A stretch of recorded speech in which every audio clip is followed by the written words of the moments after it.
불법 정치자금 수수 혐의를 받고 있는 유진섭 전 정읍시장이 항소심에서도 징역형의 집행유예를 선고받았습니다. 재판부는 징역 1년에 집행유예 2년, 추징금 4천만 원을 선고한 1심 판결을 유지했습니다. 밤늦게 아이가 아프면 달려갈 병원도 진료받을 소아과 전문의도 부족한 게 지방 소도시의 의료 상황입니다. 늦은 밤이나 휴일에도 아이들을 진료하는 병원이 최근 김제 지역에 생겨 지역민이 크게 반기고 있습니다. 급격히 추워지는 요즘 따뜻한 소식이 마음을 녹이고 있습니다. 이름을 알리지 않고 이웃에게 기부하는 얼굴 없는 천사가 지역 곳곳에서 활약하고 있다고 합니다. 10일 새벽 0시 20분쯤 정읍시 수성동 한 도로에서 60대가 몰던 승용차가 중앙선을 넘어 맞은편 승용차를 들이받았습니다. 이 사고로 운전자 2명이 병원으로 옮겨져 치료받고 있습니다.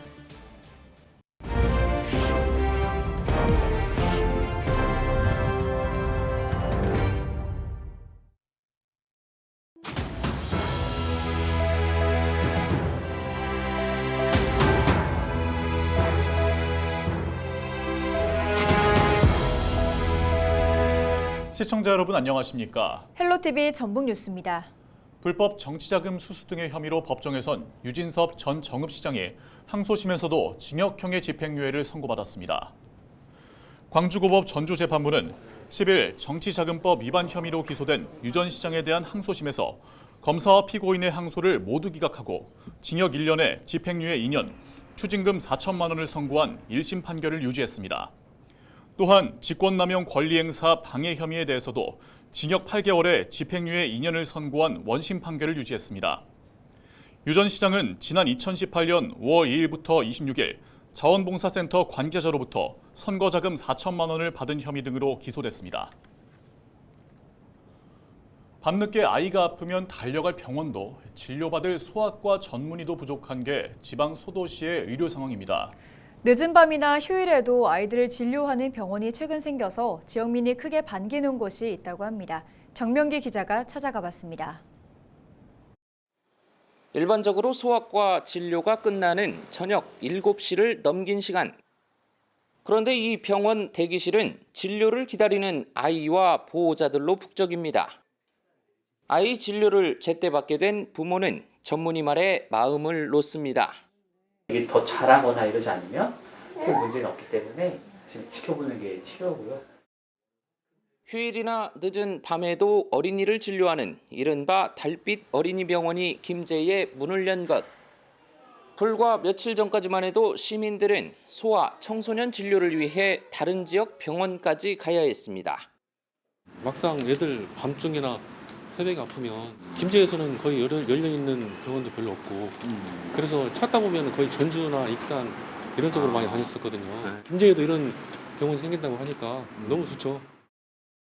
평일 월, 화, 금요일은 저녁 6시부터 다음 날 새벽 1시까지, 토요일은 오전 9시부터 저녁 7시까지 어린이 환자를 돌봅니다.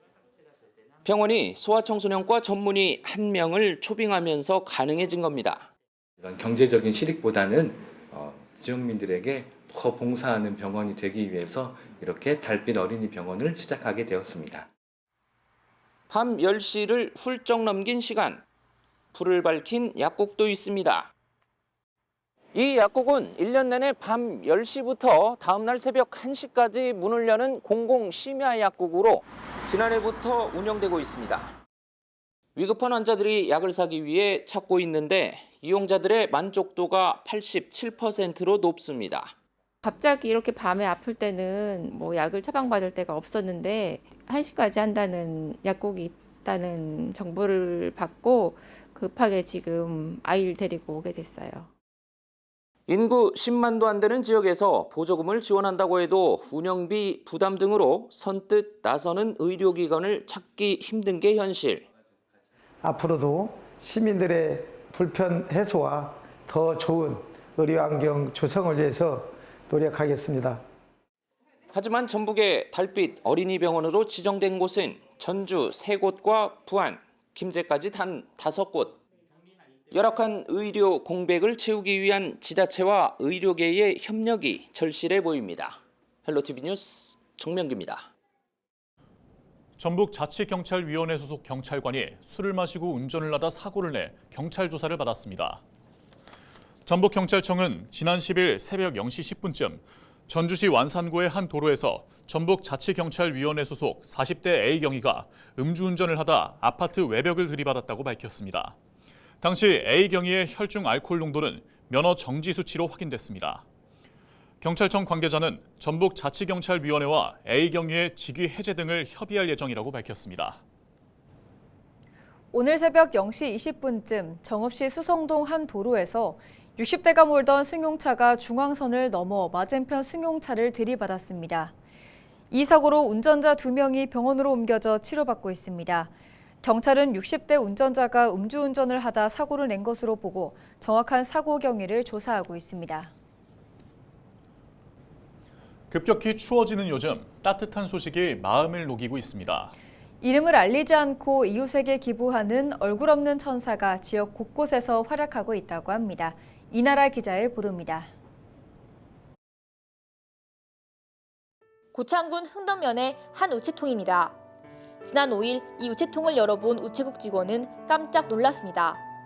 현금 10,000원과 함께 편지가 들은 봉투를 발견했는데 봉투 안에는 300만 원이 들어있던 겁니다. 편지에는 흥덕 면자님께 고맙다며 올 한 해도 건강과 행운이 가득하시길 바란다고 적혀 있었습니다. 놀랬죠. 또 안 놀랄 수가 없고 처음 있는 일이라 또 그랬고, 근데 그 전에 들어보니까 그 전에도 그렇게 이름 많고 이게 기부를 하신 분이 있었다고 들어가지고 이게 계속 또 더 좋은 일에 쓸 수 있게 됐구나 생각해가지고. 이런 일은 올해가 처음이 아닙니다. 2021년부터 이맘때쯤이면 매년 같은 우체통에 수백만 원이 들은 봉투와 편지가 들어있던 겁니다. 4년 동안 모인 기부금은 900만 원이 넘습니다.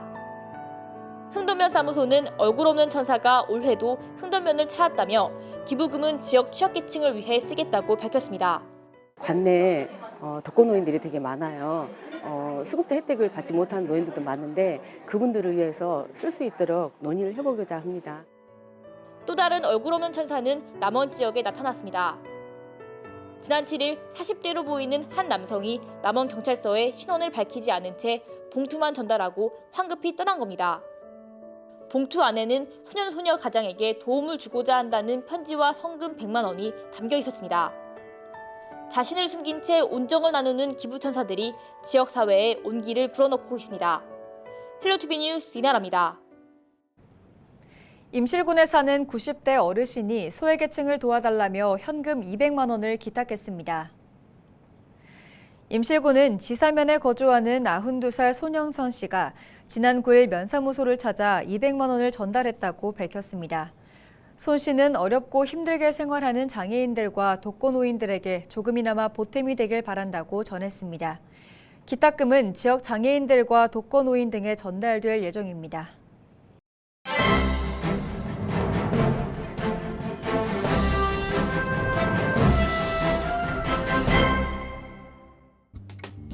신문브리핑 전북일보 기사입니다.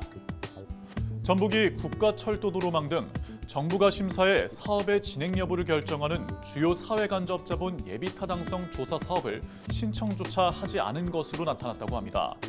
지난해 새만금 SOC 예산 대폭 삭감에 주눅이 든 모양새로 전북도가 국가 주요 대형교통망 프로젝트 사업에 손을 놓고 있는 게 아니냐는 지적이 나온다고 합니다. 기획재정부에 따르면 올해 제1차 재정사업평가 심의위원회 심사에서 예타 대상 사업 11개를 심의 의결했다고 하는데요. 기재부의 국가철도 도로망 예타 선정 사업을 지역별로 보면 5개가 영남, 경기 2개, 제주 2개, 전남 1개 등이었지만 전북은 아예 사업 신청조차 하지 않은 것으로 확인됐다고 합니다. 경제성 위주의 예타 제도가 지방 소멸과 수도권 집중 현상을 오히려 부추긴다는 지적도 받고 있지만 도를 비롯해 14개의 시군이 노력도 없이 정부의 눈치만 보고 변죽을 울렸다는 비판이 제기된다고 합니다. 특히 전북권의 철도망 구축 사업은 답보 상태라고 하는데요. 국토교통부 제4차 국가철도망 구축 계획에 반영된 지방광역철도 가운데 전북은 예타 신청조차 하지 않았다고 신문은 전했습니다. 지금까지 신문브리핑이었습니다. 남원시가 15억여 원을 투입해 슬레이트 지붕 철거와 지붕 개량을 지원합니다. 특히 올해는 우선 지원 가구뿐만 아니라 일반 가구도 신청할 수 있고 주택 지붕 철거의 경우 최대 700만 원까지 지원받을 수 있습니다. 지원을 받고자 하는 시민은 건축물이 있는 읍면동 행정복지센터에 방문 신청하면 됩니다. 슬레이트 철거와 개량 사업을 적극 추진하여 시민 주거 환경 개선과 건강 보호에 힘써 가겠습니다. 김제시가 공공형 콜택시인 행복 콜택시를 몰 운수 종사자를 모집합니다. 대상은 김제에 3년 이상 살고 최근 2년 동안 사고를 내지 않은 일반이나 개인 택시 운행자 42명입니다. 행복 콜택시는 시내버스가 다니지 않거나 승강장과 거리가 먼 대중교통 소외 지역 주민들을 대상으로 교통 서비스를 제공하게 됩니다. 김제시 관계자의 설명 직접 들어보시죠.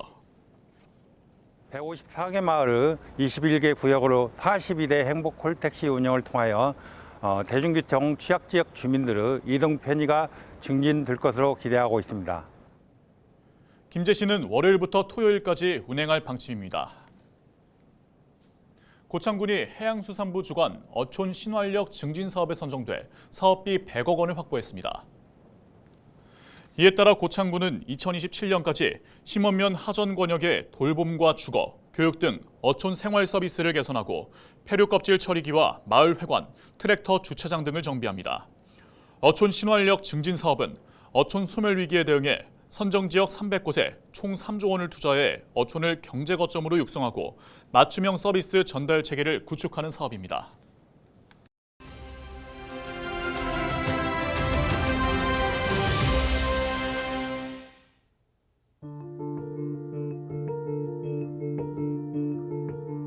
외벽이 처참하게 무너져 내린 아파트 공사 현장. 2년 전 이맘때쯤 광주에서 발생한 붕괴 사고의 모습인데요. 당시 이 사고로 건설 노동자 6명이 숨지고 1명이 부상을 입으면서 충격과 슬픔을 안겨줬습니다. 사고의 주된 원인은 안전 불감증이 빚어낸 바로 인재였습니다. 무단으로 구조를 변경한 뒤 콘크리트가 굳기도 전에 지지대를 철거한 게 연속적인 붕괴의 단초가 됐는데요. 붕괴 사고 이후 건설업계는 얼마나 달라졌을까요? 원청과 하청, 재하청 구조는 물론이고 책임을 떠넘기는 방식도 여전합니다. 공사가 지연되거나 증액 요인이 발생하면 책임은 하청이 져야 합니다. 붕괴 사고 관계자들은 얼마나 책임 있는 자세로 참사를 마주하고 있을까요? 3년째 재판이 이어지고 있는데 원도급과 하도급 업체 모두 관련 혐의를 부인하고 있는 상황입니다. 서로 책임 떠넘기기에 급급한 건데요. 국민의 목숨과 직결된 안전 문제, 과연 누군가의 지시가 있어야만 따를 수 있는 걸까요? 지금까지 데일리 브리핑이었습니다.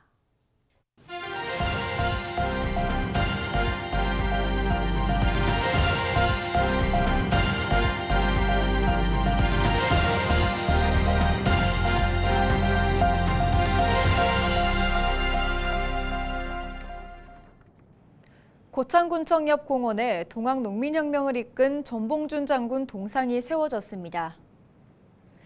고창군은 10일 심덕석 고창군수와 군민 700여 명이 참석한 가운데 전봉준 장군 동상 제막식을 열었습니다. 동상은 국경호, 강관욱 작가의 작품으로 전봉준 장군이 무장포고문을 읽고 나서 첫 발을 내딛는 순간과 거사를 앞둔 농민군의 모습을 시빈 군상으로 실감나게 표현했습니다. 부안군이 저소득 한부모 가정 학생에게 용돈을 지원합니다. 부안군은 용돈이 부족한 학생들의 원활한 학업을 위해 생계급여와 의료급여를 수급받는 한부모 가구를 대상으로 꿈나무 희망드림 용돈 지원 시범 사업을 시행합니다. 한 가구당 자녀 1명에게 매월 지원되는 용돈은 초중고등학생에게 각각 1, 2, 3만 원입니다. 사업은 이번 달부터 6개월 동안 부안읍에 사는 초중고등학생 12명을 대상으로 시범 진행됩니다. 고창군이 저소득 취약계층의 경제적 다립을 돕기 위한 공공근로사업 1단계 참여자를 모집합니다. 신청 자격은 만 18세 이상 고창 군민으로 중위소득이 70%, 재산이 40% 이하여야 합니다. 이번에 모집하는 참여자는 90명으로 다음 달 13일부터 3개월 동안 환경정비 등 52개 사업을 진행합니다. 이상으로 뉴스를 마칩니다. 함께해 주신 여러분 고맙습니다.